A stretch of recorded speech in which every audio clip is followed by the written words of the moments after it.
Rayalaseema Ramanna చౌదరిలో dialogue చెప్పారు.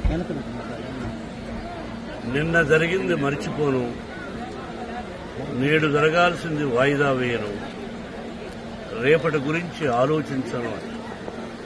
కానీ గతం గతం, నిన్న జరిగింది మర్చిపోవాలి, ఈరోజు ఏం చేయాలనుకోవాలి, రేపు ఇంతకంటే మంచి పనులు ఏం చేయాలని ఆలోచించుకోవాలి.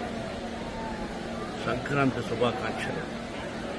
నన్ను అడిగితే మా గురువు దాసనారాయణ గారు చెప్పినట్టు, అన్నయ్య చెప్పినట్టు, నందమూరి తారక రామారావు గారు, అంటే మనం చేస్తున్న వృత్తి సినిమా రంగం. మనం సినిమా ఫినిష్ చేసి రిలీజ్ చేస్తాం. మన సినిమా హిట్ అయితేనే మనకు నిజమైన పండుగ. ఎందుకంటే చేస్తున్న ప్రొఫెషన్.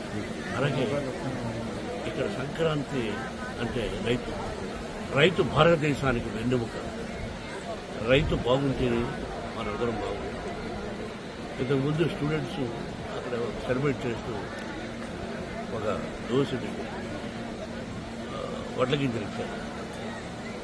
ఆ దోశలు వడ్ల గింజలు దంచితే ఎంత బియ్యం అవుతుంది. అది దోశెట్టుండి ఒక పిడిగడ అవుతుంది, అర పిడిగడ అవుతుంది.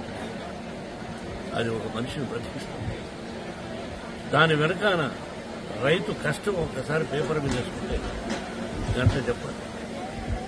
నిజమైన పంట బాగా జల్లు లేకుండా, సత్తు లేకుండా కట్టిస్తాం పడ్డాడు. కాబట్టి రైతు భారతదేశానికి వెన్నెముక. ఇది మనందరికీ పండుగ, సంక్రాంతి పండుగ.